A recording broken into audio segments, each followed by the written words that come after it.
إن الحمد لله نحمده تعالى ونستعينه ونستغفره ونعوذ بالله من شرور أنفسنا ومن سيئات أعمالنا. من يهده الله فلا مضل له ومن يضلل فلا هادي له، وأشهد أن لا إله إلا الله وحده لا شريك له، وأشهد أن محمدا عبده ورسوله. يا أيها الذين آمنوا اتقوا الله حق تقاته ولا تموتن إلا وأنتم مسلمون. يا أيها الناس اتقوا ربكم الذي خلقكم من نفس واحدة وخلق منها زوجها وبث منهما رجالا كثيرا ونساء، واتقوا الله الذي تساءلون به والأرحام إن الله كان عليكم رقيبا.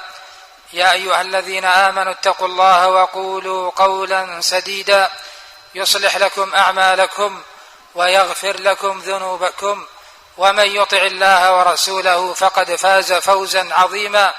أما بعد، فإن أصدق الحديث كتاب الله تعالى، وخير الهدي هدي محمد صلى الله عليه وعلى آله وسلم، وشر الأمور محدثاتها، وكل محدثة بدعة، وكل بدعة ضلالة، وكل ضلالة في النار.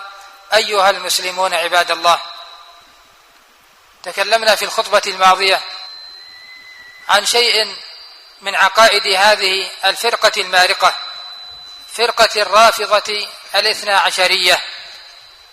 هذه الفرقة التي استطاعت أن تمرر كثيرا من الشركيات والبدع والخرافات والمخالفات بحجة محبة علي بن أبي طالب وآل البيت.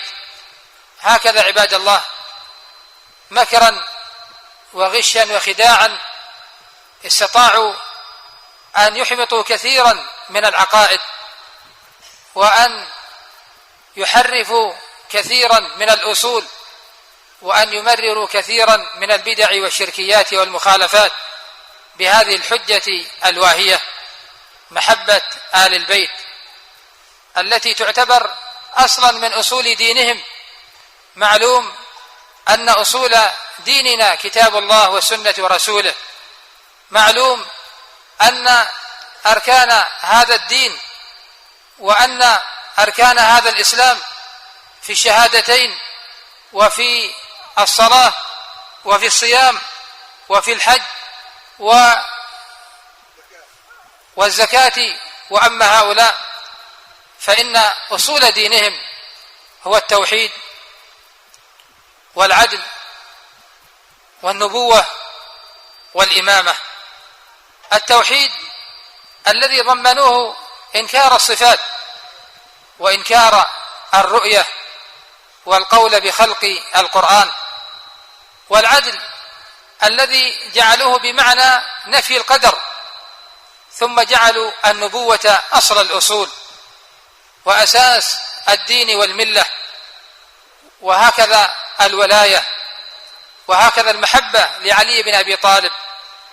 فليس هناك توحيد للألوهية، ولا توحيد للربوبية، ولا توحيد للأسماء والصفات، ولا عقيدة سلفية صافية خالصة، ولا تمسك بالكتاب، ولا اعتصام بالسنة، ولا سير على ما سار عليه سلف الأمة، وإنما هي العقائد الفاسدة والشركيات الباطلة المرفوضة والانحرافات العقدية والمنهجية.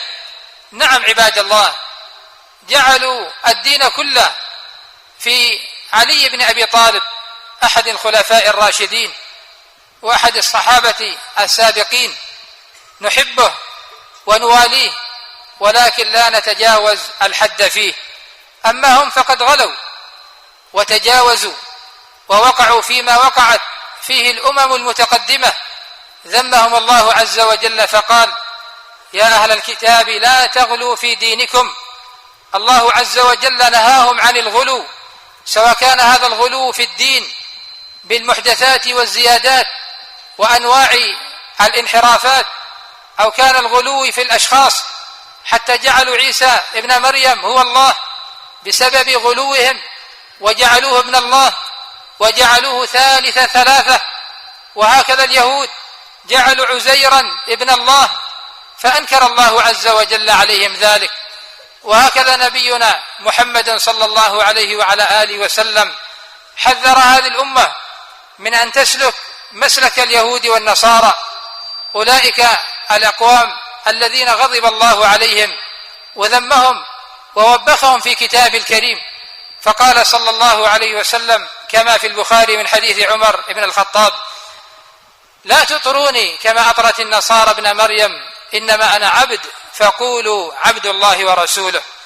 لا تتجاوزوا في مدحي، وهو خيرة البشر وسيد الأولين والآخرين وأكرم من وطئت قدمه الأرض.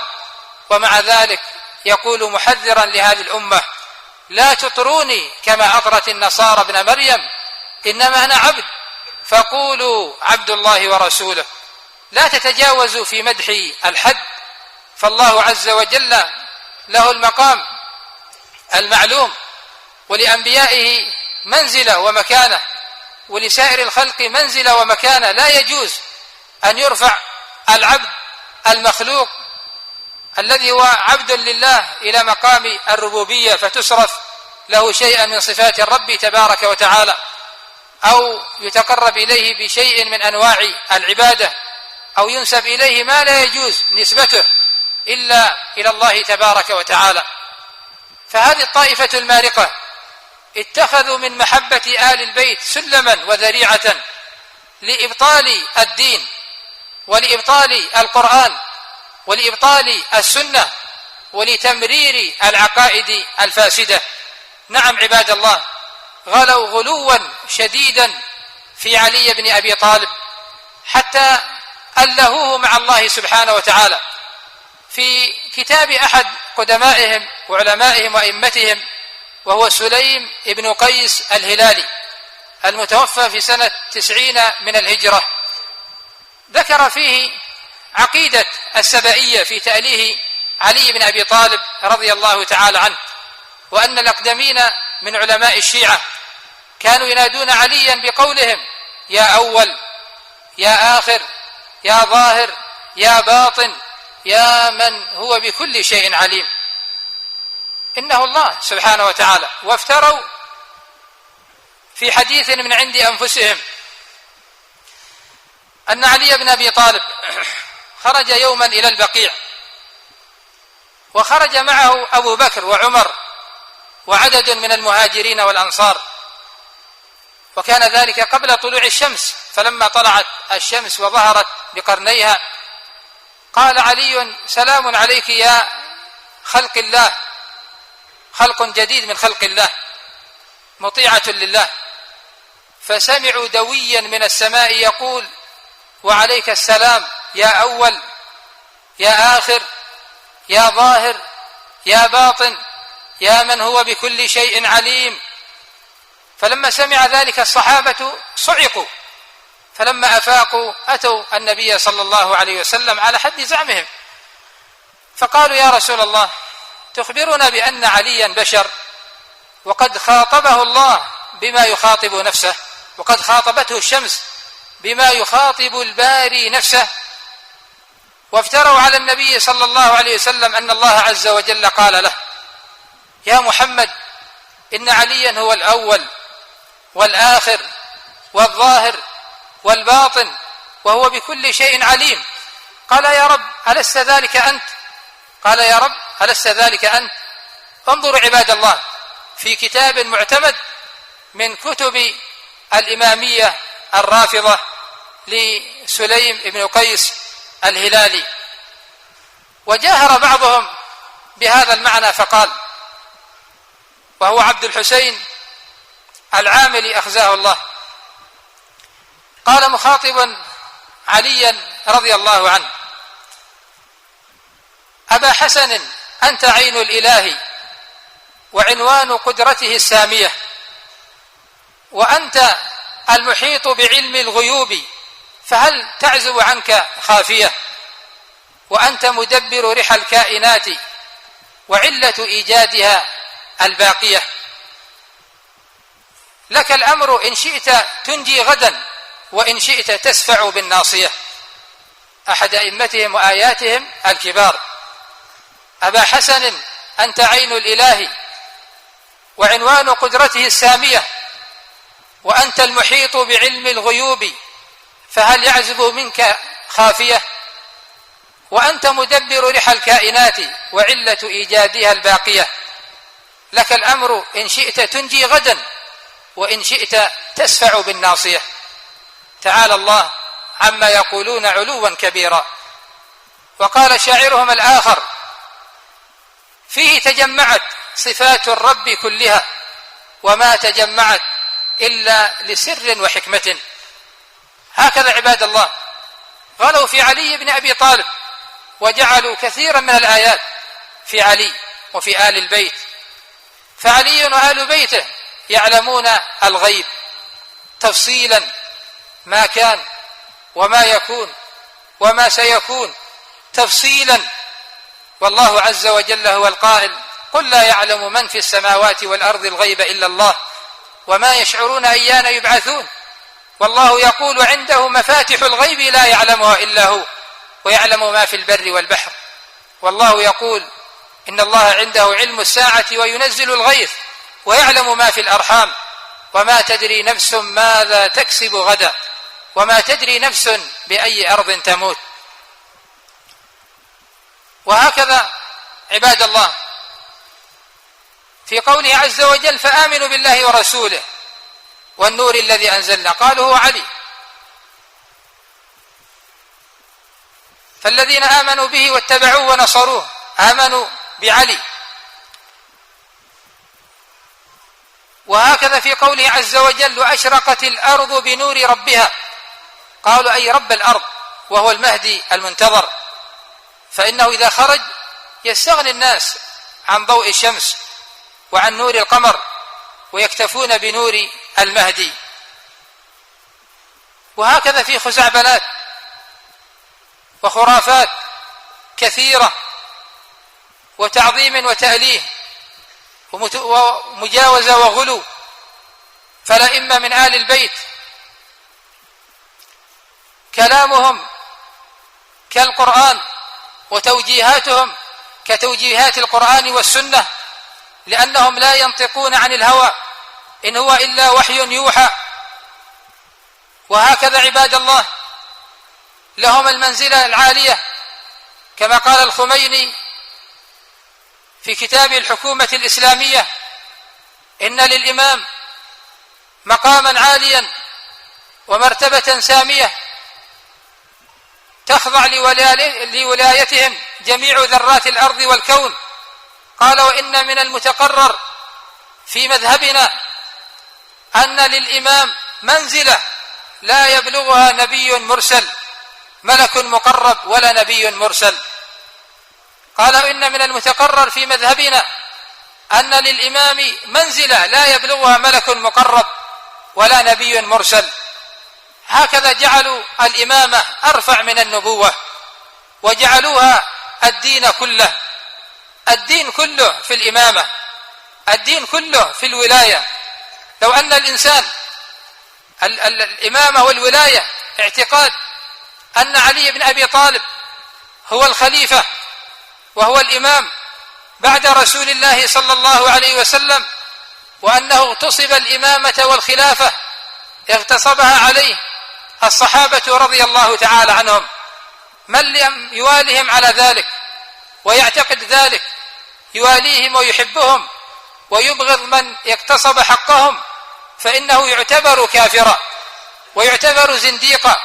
حتى عبروا بعبارة: لو أن الله خلق شخصا بين الركن والمقام أو بين القبر والمنبر فعبد الله عز وجل 1000 سنة ولم يعصه سبحانه وتعالى، ثم ذبح مظلوما كما يذبح الكبش الأملح، ثم لقي الله عز وجل ولم يقر بولاية علي، فحقيق وجدير أن يكبه الله عز وجل على منخريه في نار جهنم.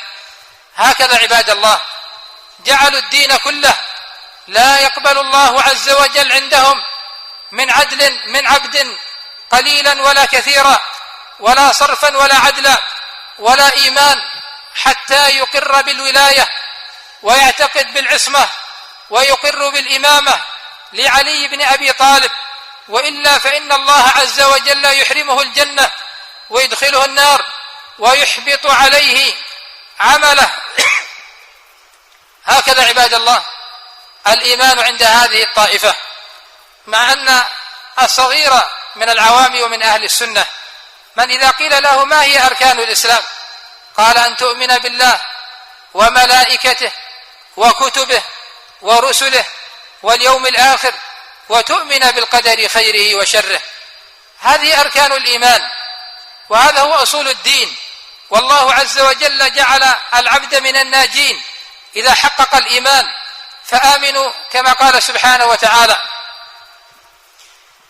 إنما المؤمنون الذين إذا ذكر الله وجلت قلوبهم وإذا تليت عليهم آياته زادتهم إيمانا وعلى ربهم يتوكلون الذين يقيمون الصلاة ويؤتون الزكاة.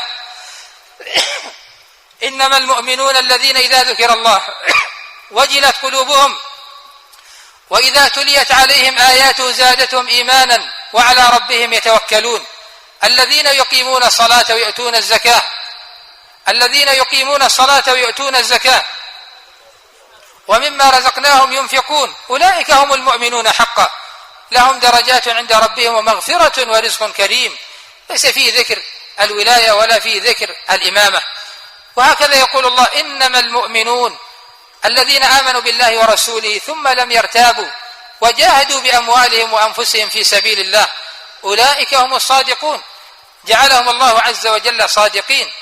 ويقول سبحانه وتعالى: ذلك الكتاب لا ريب فيه هدى للمتقين الذين يؤمنون بالغيب ويقيمون الصلاة ويؤتون الزكاة. الذين يؤمنون بالغيب ويقيمون الصلاة ومما رزقناهم ينفقون والذين يؤمنون بما أنزل إليك وما أنزل من قبلك وبالآخرة هم يوقنون أولئك على هدى من ربهم وأولئك هم المفلحون. جعلهم الله عز وجل متقين وجعلهم الله عز وجل مفلحين. وهكذا من تجاوزهم أن الله سبحانه وتعالى أقام الحجة على خلقه بهؤلاء الأئمة من آل البيت، مع أن المعلوم عندنا جميعا أن الحجة على الخلق قائمة بإنزال القرآن، قائمة بإرسال الرسول، رسلا مبشرين ومنذرين لئلا يكون للناس على الله حجة بعد الرسل. وهكذا يقول الله: لئلا يكون للناس حجة بعد الرسل إلا الذين ظلموا منهم فلا تخشوهم واخشوني ولأتم نعمتي عليكم ولعلكم تهتدون كما أرسلنا فيكم رسولا منكم يتلو عليكم آياتنا ويزكيكم ويعلمكم الكتاب والحكمة وإن كانوا من قبل لفي ضلال مبين. فالحجة قائمة بإنزال القرآن وإرسال الرسول. تجاوز وغلو وتنطع مما يقولون أن الله عز وجل ما خلق آدم بيده ولا نفخ فيه من روحه إلا بولايته لعلي بن أبي طالب، ولا أنجى إبراهيم من النار إلا بعلي، ولا أنجى نوحا من الغرق إلا بولاية علي. كل شيء محبة آل البيت.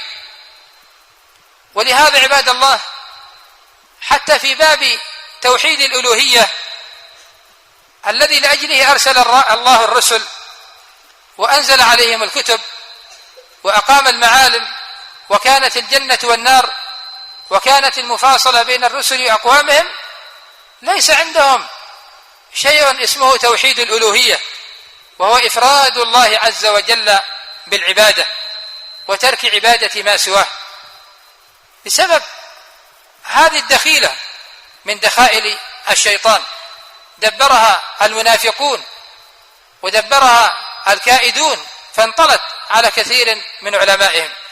قال الله عز وجل: ولله الأسماء الحسنى فادعوه بها.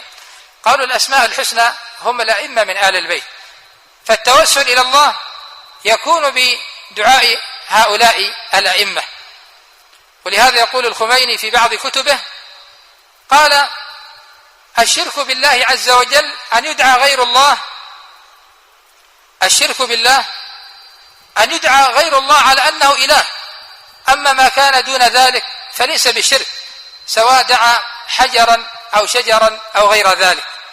وهذا كما هو معلوم عين حجة المشركين الأولين الذين قال الله فيهم: ألا لله الدين الخالص، والذين اتخذوا من دونه أولياء ما نعبدهم إلا ليقربونا إلى الله زلفى إن الله يحكم بينهم فيما هم فيه يختلفون إن الله لا يهدي من هو كاذب كفار. ومن قال الله فيهم: ويعبدون من دون الله ما لا يضرهم ولا ينفعهم ويقولون هؤلاء شفعاؤنا عند الله. نعم عباد الله، عندهم تشييد القباب وبناء المشاهد ودعوة أصحابها من دون الله سبحانه وتعالى، يطلبون منهم المدد والولد ويستغيثون بهم من دون الله عز وجل في أمور لا يقدر عليها إلا الله. عندما الذبح لغير الله، وعندما النذر لغير الله، وعندما التبرك بأتربة الموتى، وعندهم كل بلاء بسبب هذه العقيدة الفاسدة. وأن الله عز وجل يقولون: لما أشرف نوح على الغرق توسل بآل البيت فأنجاه الله، ولما ألقى إبراهيم في النار توسل بآل البيت فأنجاه الله. وأن موسى عليه السلام الكريم لما أتى إلى البحر وداهمه فرعون وجنوده فتوسل إلى الله بآل البيت ففتح الله له البحر. وأن عيسى لما أرادوا قتله توسل بآل البيت فأنجاه الله وسلم من القتل. انظروا إلى هذه الخرافات والخزعبلات. ويقولون إن نبي الله عيسى يونس عليه السلام لما لم يقر بولاية علي حبسه الله في بطن الحوت حتى تاب. وأن ملكا من الملائكة لما لم يقر بولاية علي عاقبه الله بأن كسر أحد جناحيه. خرافات كثيرة وعديدة بسبب هذه الفرية وهذه الانتكاسة وهذا الانحراف، وهو الغلو في آل البيت. وهكذا في باب الربوبية، حتى في باب الربوبية بسبب هذه الحجة فمقرر في كتبهم، والكلام عباد الله على عقيدة الرافضة الاثني عشرية. قد ترى كثيرا من العوام لا يعرف عقائد القوم، لكن المدبرين والمفكرين والناشرين لهذه العقيدة هم على هذه العقيدة المسطرة. ذكرنا في الخطبة الماضية أنهم يقولون بتحريف القرآن. أنكر بعض المعاصرين هذا الكلام وقال: أبدا لا نقول بتحريف القرآن. وقد فضحوا فضيحة لا يسرها الليل ولا يخفيها الذيل بتأليف الزنديق المارق حسين نوري الطبرسي لكتاب كبير ضخم بعنوان فصل الخطاب في تحريف كتاب رب الأرباب. كتاب كبير يثبت فيه بكلام أئمته وعلمائه أن كتاب الله عز وجل دخل فيه التحريف ودخلت فيه الزيادة والنقصان، ثم لا يستحيون في أن ينكروا ما هو مسطر في كتبهم. فهكذا عباد الله مما سطر في كتبهم أن الإمام منهم قد أعطاه الله عز وجل أمر الدنيا والآخرة، يتصرف كيف شاء، يرفع من يشاء ويضع من يشاء ويعز من يشاء ويذل من يشاء ويعطيها من يشاء ويمنعها من يشاء. والله عز وجل هو القائل: قل إن صلاتي ونسكي ومحياي ومماتي لله رب العالمين لا شريك له. والله هو القائل: قل لمن الأرض ومن فيها إن كنتم تعلمون سيقولون لله. قل أفلا تذكرون. قل من رب السماوات السبع ورب العرش العظيم سيقولون لله. قل أفلا تتقون. قل من بيده ملكوت كل شيء وهو يجير ولا يجار عليه إن كنتم تعلمون سيقولون لله. قل فأنى تسحرون. ماذا أبقوا لله تبارك وتعالى إن كانت الأئمة من آل البيت هم الذين يتصرفون في الإحياء والإماتة، في الخلق والرزق، في دخول الجنة والمنع من النار في كل شيء. نسأل الله تبارك وتعالى السلامة والعافية.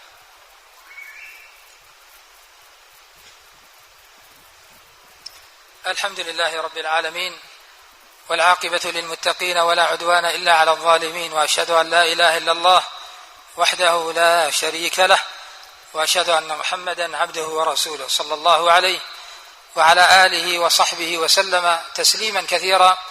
أما بعد، فهذه عباد الله بعض عقائد هؤلاء، والمراد بذلك كما تقدم إبطال الدين ورد الشريعة وإبطال نبوة نبينا محمد صلى الله عليه وعلى آله وسلم.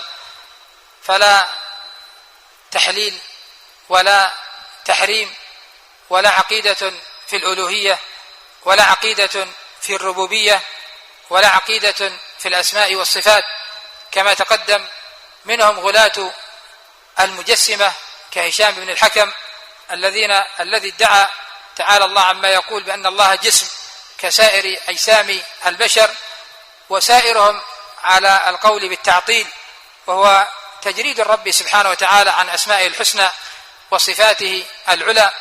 والله عز وجل هو القائل: ليس كمثله شيء وهو السميع البصير. والله عز وجل هو القائل: ولله الأسماء الحسنى فادعوه بها. والله هو القائل: هل تعلم له سميا. والله هو القائل: قل هو الله أحد الله الصمد لم يلد ولم يولد ولم يكن له كفوا أحد. والله هو القائل: فلا تجعلوا لله أندادا وأنتم تعلمون. فأهل السنة يثبتون لله عز وجل ما أثبته لنفسه في كتابه وما أثبته له رسوله صلى الله عليه وسلم في سنته من أسماء الحسنى وصفاته العلى، إثباتا بلا تمثيل وتنزيها بلا تعطيل، ليس كمثله شيء وهو السميع البصير. أنكروا رؤية الله سبحانه وتعالى يوم القيامة، والنصوص متواترة في إثبات رؤية المؤمنين لربهم سبحانه وتعالى يوم القيامة. قالوا بخلق القرآن، بأن القرآن ليس هو كلام الله وإنما هو مخلوق كسائر المخلوقات. وهكذا حتى الإيمان بالملائكة تلاعبوا بذلك، الإيمان بالكتب، الإيمان بالرسل، الإيمان بالقدر، نفوا القدر، الإيمان باليوم الآخر خزعبلات ووساوس وافتراءات وأكاذيب. وأن أول ما يسأل عنه العبد يوم القيامة، ما يسأل عنه العبد إذا نزل في قبره وغيب في لحده وأتاه الملكان، فالمتقرر عند الصغير والكبير من المسلمين أن الذي يسأل عنه العبد يوما في قبره إذا غيب في لحده هي الأصول الثلاثة: من ربك وما دينك ومن نبيك. أما هم فيقولون أول ما يأتي الملكان يسألانه عن الأئمة واحدا بعد واحد، فإن جحد واحدا منهم ضربه الملكان بمطرقة من حديد حتى يصيح صياحا ويمتلئ قبره نارا إلى غير ذلك. فالثبات في القبر بالإقرار بولاية علي ومحبة آل البيت، وهكذا دخول الجنة والنجاة من النار وأخذ الصحائف باليمين وأخذها بالشمال إلى غير ذلك بسبب هذه المسألة.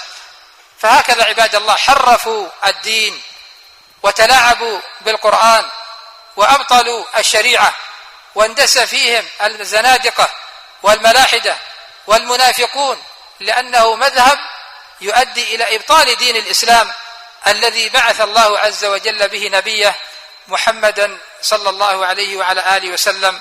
وللموضوع بقية نذكرها إن شاء الله في الخطب القادمة. وفق الله الجميع لما يحب ويرضى، والحمد لله رب العالمين، وصلى الله وسلم وبارك على نبينا محمد وآله وصحبه أجمعين. وختاما، تقبلوا تحيات إخوانكم بقناة المنهج السلفي في اليمن، والسلام عليكم ورحمة الله وبركاته.